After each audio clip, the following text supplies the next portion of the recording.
Hello guys, Jim here from DrinkABeerandPlayAGame, and today let's get into games 11 through 20 on the Atari Flashback 2. First game up is Lunar Lander. Released in 1979, this was developed and published by Atari and was an arcade exclusive. A lot of clones of this has been released over the years, and really you've probably played a flash-based version of it at some point. The port we see here is a Flashback 2 exclusive, and it's not a great game. It's cool to see a game like this run basically on 2600 hardware, but it does not work out well. The game runs way too slow, and the gravity physics are annoying at best. Also, the vector-based graphics make it pretty much impossible to record with using a capture card, so as you see here, I'm doing a live it off the TV. It's kind of an interesting idea, but I won't be touching this one again. Lunar Lander is one of those games that really eluded me, and to this day I have very little experience with. However, I just want to point out the fact that, as an engineer, this looks way more like just a generalized simulation than an actual video game. It requires some skill, but it's one you should probably avoid. You won't get much entertainment out of it, unless you're a nerd.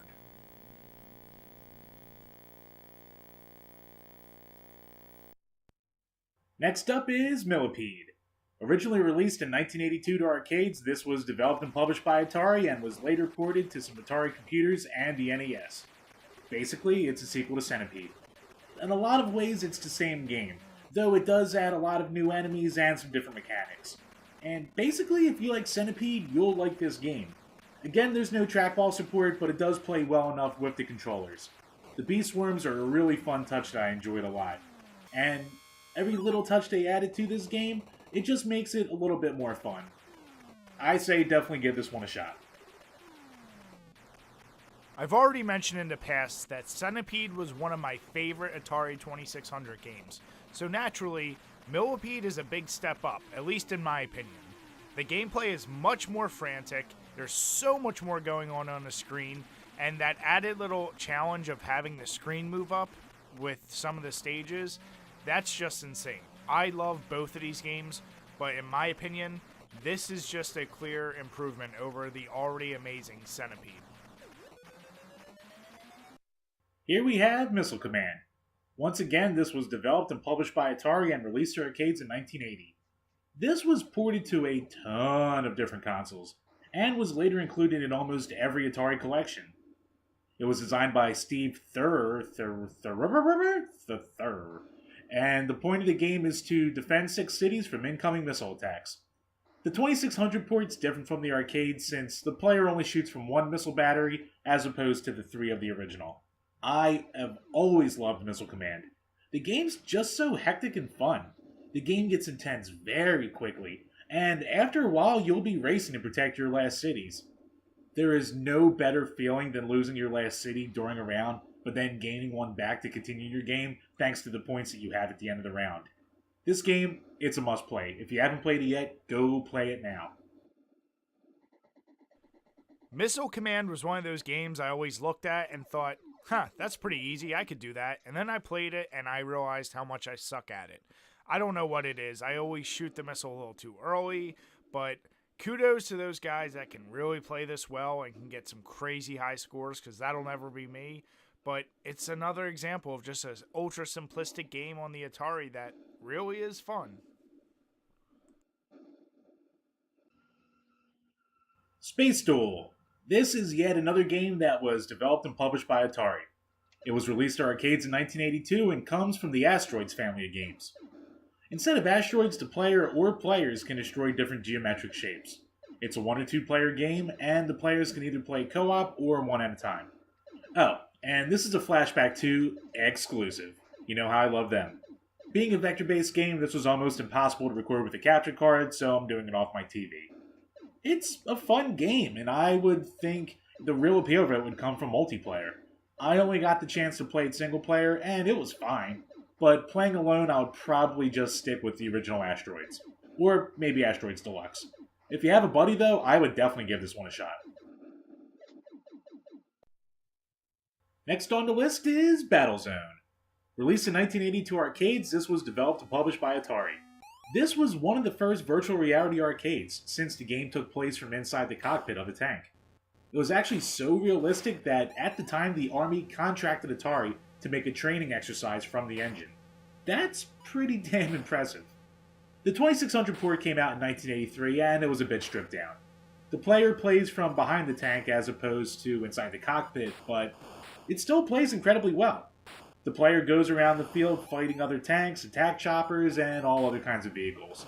The player has a radar to show them where the enemies are, and there's actually a nice depth of field to how far away the enemies are and how long it takes to shoot them. I was actually surprised by how fun this was.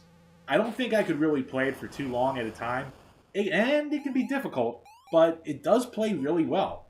I was also impressed by the presentation. I was not expecting to see graphics like this. I would definitely recommend people give this one a go if they've never played it before. Regardless of your opinion of Atari games in general, there is no denying that Battlezone looks goddamn impressive. It is one of the best looking games for the system, and it's one I have a lot of fun with. Yes, it is terribly difficult in my opinion, especially sometimes you can get shot and not even realize you're getting shot, but I love the sound effects, even of the tank moving, and it's one I never really get that bored of, so kudos for such an ambitious game of the time. We've now made it to the space station set of games, and the first one on the list is Caverns of Mars. Originally designed in 1981 by Greg Christensen, this game was never released for the 2600, but rather to the family of 8-bit computers by Atari. It's the first fan-made game to actually get an official release from Atari. Even crazier, Greg was in high school. He was a senior at the time, and he programmed it on an Atari 800 computer. It debuted on the Flashback 2, and it's another exclusive for it, as far as being a 2600 game goes. This version pretty much mimics what would have been released on the console, and it's faithful to the original game on the computers. The point of the game is to travel down caverns fighting enemies and refueling to get to the bottom. Halfway down, the player gets in this hectic shooter segment. When the player reaches the bottom, they set a bomb. Then, they have to make their way back up the same way they came down. This game's interesting, but kind of flawed. I hated the cavern sections, and I found them to be slow and boring. To be fair, they were kind of easy too, even though some of the spaces could get a little tight. The shooter segments were a lot more fun, and they can get tough fast. Early playthroughs, I lost a ton of lives at these parts. The part where the player retraces their steps is boring as well, and without anything to shoot, it's even more boring than on the way down. I found myself enjoying it, but I would never call it a must-play. Still, considering who made it and at the time it came out, it's pretty impressive, and it's cool they included it, at least a hack of it, on a console like this.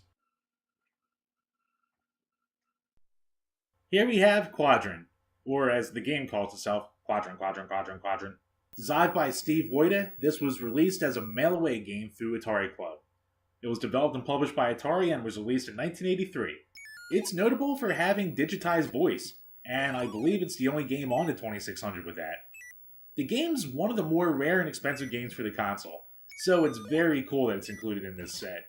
For you collectors out there, I've seen it sell for around the $70 mark, which is fucking crazy for a 2600 game.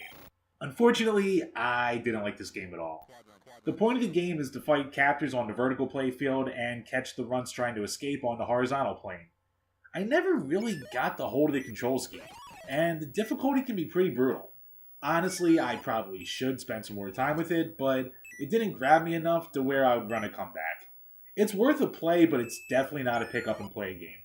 This is a game where you really need to learn the controls to get it down. This is kind of one of those examples of a rare game being expensive for rarity and not exactly for being that good. I don't know, give it a shot if you want, but I'm not going to advise it. Next on the list we have Saboteur. An unreleased prototype, this was first featured in the Flashback series of plug-and-plays. It was written by Howard Scott Warshaw, the man who developed so many Atari gems like Yar's Revenge. This game's kind of hard for me to explain. First, you fight waves of enemies on different planes as a rocket gets bigger on the side. The story goes that you're fighting builder robots and preventing them from finishing the warhead. If you shoot enough of them, you fight the master robot, which can be challenging. If you fail and the rocket shoots off, you have one last chance to destroy the warhead and start the game over again. It controls well enough, and the sound effects actually do the job, but because of how limited it is being a prototype, I don't know how often I'd go back to it. It's a definite curiosity, so give it a shot.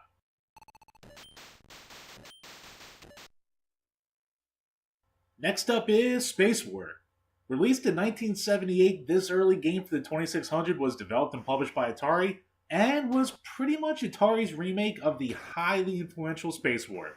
Space War, if you don't know, was designed in the 1960s and was developed at MIT. It's widely considered to be one of the most important, if not one of the first video games ever made. The game's primarily a two-player game, though it does have some single-player options. The main bulk of the game is two ships that fight each other similar to combat, but in space. Space combat? There's other versions of it. Some of them have a planet with a gravitational force similar to the original MIT game. The single-player versions are really kind of boring, and I can imagine it being fun for a few minutes, and that's it. This one really didn't grab me, but if you have a friend, I'd say give it a shot. Rounding out today's video, we have Yar's Return.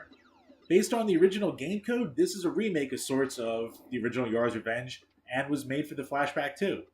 For those who don't know the story of Yar's Revenge, basically the Kotals are invading, and they're trying to destroy the Yar's worlds.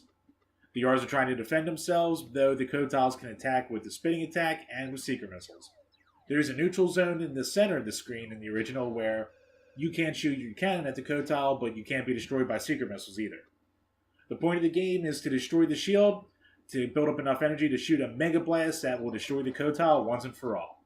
If you like the original Yar's Revenge, you're going to like this game. I actually found it to be a lot harder since the shield's bigger and you get chased by 2 secret missiles this time. In a lot of the ways it controls exactly the same, and the points are kind of the same as well. I like Yar's Revenge, so I enjoyed this game a lot, and I recommend you definitely check it out. Once again guys, thanks for checking out this video. If you're interested in checking out the first 10 games, the link will be in the description below. Also, the hardware review for the Flashback 2 console will be there, so you can check out both videos. Tune in next time where I look at the next 10 games in this 40 game set. Till then guys, cheers.